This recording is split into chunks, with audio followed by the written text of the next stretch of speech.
Today I'm going to show you how to make this adorable, realistic, and textured pumpkin. So grab your 4mm crochet hook and let's get started! To begin, you want to make a chain of 16. Make sure that when you're doing this, you don't do your chain too tightly. Next, you're going to single crochet all the way back to the beginning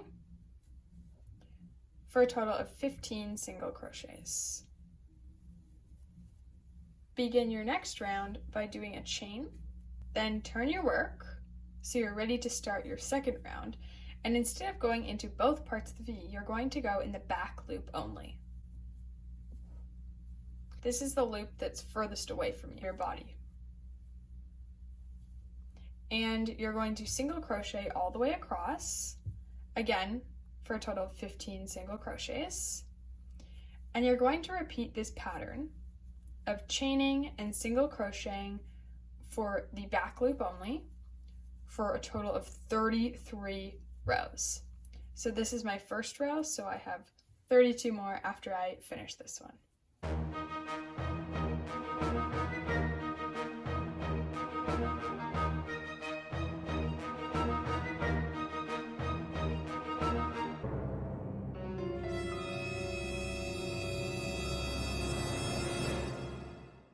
Now I end up with what looks like a long accordion, 34 rows in total, and you're just going to fold it over. First of all, chain 1 to begin your final round, and then you want to begin stitching them together. So I'm going to go, I don't think it matters which way you fold it, but I want to go into this back loop again, and then into my work. So go into the corner, and we're going to slip stitch all the way across. So that was one slip stitch. Again, I'm going to go into the back loop and then into my next stitch underneath it. Like, this is my first chain where you started, and you want to slip stitch. So you're of course going to end up with 15 slip stitches. So I've just finished my row of slip stitches. And as you can see, once you sort of fluff out your pumpkin, you really won't notice which row you started and ended at, which is the goal. Next, you want to cut your yarn, leaving a long enough tail to sew one hole closed. Next, you want to sew this hole closed using the tail we just ended with. This is the tail we started with, so I'm just going to leave that inside the pumpkin, and I'm just going to begin going around the tops of the stitches. So I want to sort of go under. It doesn't really matter because we are just going to pull this shut, but if you can go under a stitch from every single row, that would be the best, or every other row, that would be fine as well. So far I've gone under 2, and you just sort of want to go around, going under some pieces until you get all the way back to the beginning. Once you've gone under the stitches, pull as tight as you possibly can because we want to have as little of a hole as possible. This will make the bottom of your pumpkin. As you can see, even when I've pulled the best I can, there's still a hole. So to get rid of this hole, we're sort of going to do that process again of going under some of the stitches. So I'm just going to continue going around, but not every stitch this time. This time just a couple. So maybe this one, maybe 6 to 8 in total. And then we're going to pull tight again. This will just solidify and make your hole smaller. Yep, I did 6. And I'm going to pull shut. And now you can see, let me see. When I put my finger in to sort of pretend there's stuffing, there's no hole now, which is what we wanted. So now you just want to poke your yarn out through that tiny hole, okay? Pull to your other side. Next, sort of flip it inside out, and you want to tie the start and the ending tail. And tie it as tight as you can so that we have for sure no hole, even though it is the bottom. It doesn't matter if you have a slight hole, I guess, because no one would see that. but definitely not big enough to have stuffing popping out. There we go. And now, just stick those two ends inside, no need to cut them, and the bottom of your pumpkin's complete. Now, instead of sewing this side closed with orange, we're actually going to add on our stem. So what I'm going to do is just pick a random spot. I'm going to pick here and pick my stem color. This time I'm doing dark green.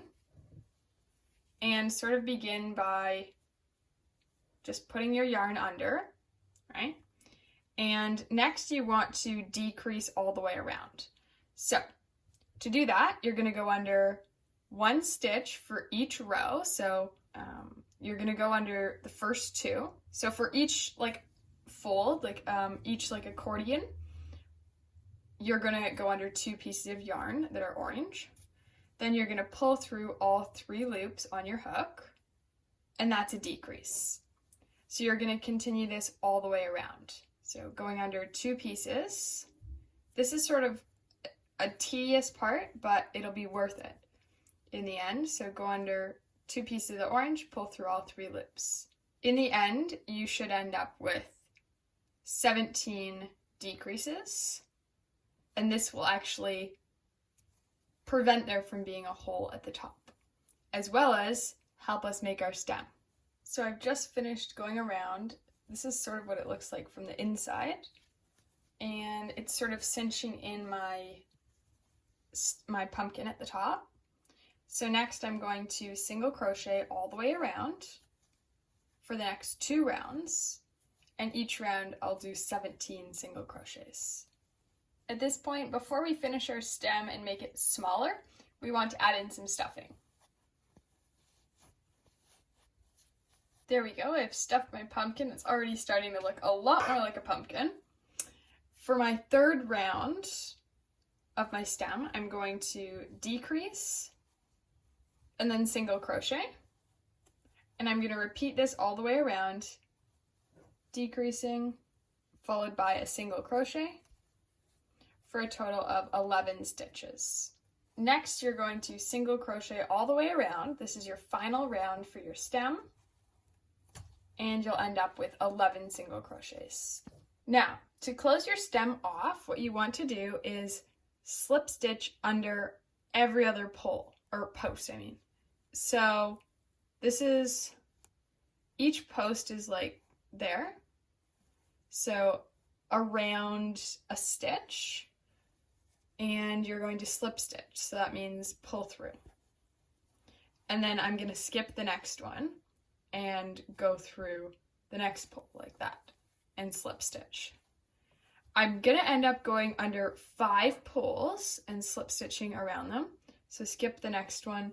I know it's sort of hard to see with this dark color, so sorry about that. But so far I've done 3, so you're going to do 5 in total. So I've just gone under the 5 stitches. As I can see, there's still a little hole in the center, but don't worry. I'm going to cut my yarn and cut a long enough tail in my green so that I can finish up this stem. The most important thing is that you didn't stuff the stem. So if I push it around, you can see there's no stuffing in it, whereas here there is in the body of the pumpkin, but not in the stem.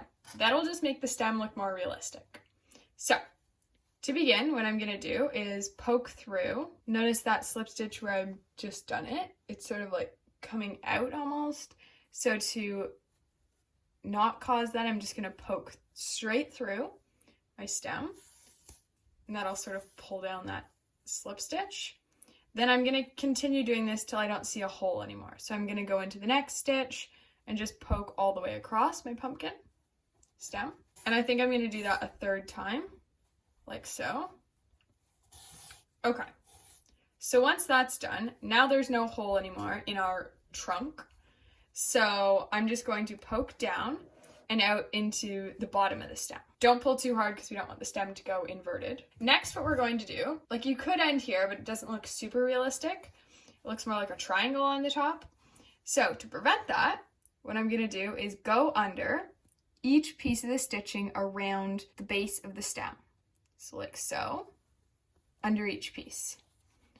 So you should go under 17 pieces. If you don't get all 17, as long as you're close enough, the effect will be the same. Going under all these, I'm then going to pull closed and it'll cinch in the base. I've just gone around my entire trunk and now I'm going to pull tight. And as you can see, the base of my trunk now just shrunk, making the top of my trunk sort of more realistic looking, more textured, and not just a triangle. Now it's like a real trunk shape, and you can pull as tight or as loose as you want. I think tighter is good because then it makes it more indented at the top. So once you're satisfied with your tightness, what you want to do is just go into, you know, the next stitch over like so. And now I'm just going to do, instead of pulling all the way through, I'm going to poke through that little loop, and that makes like a little slip knot. Pull tight. Perfect. And now I'm going to poke directly down and out into a random spot in my pumpkin. There we go. And if your pumpkin doesn't look exactly like mine, like every time you make it, it's slightly different, but that's okay because each pumpkin is unique and no two pumpkins look alike in real life. I hope you were able to make one of these adorable pumpkins. See you in the next video.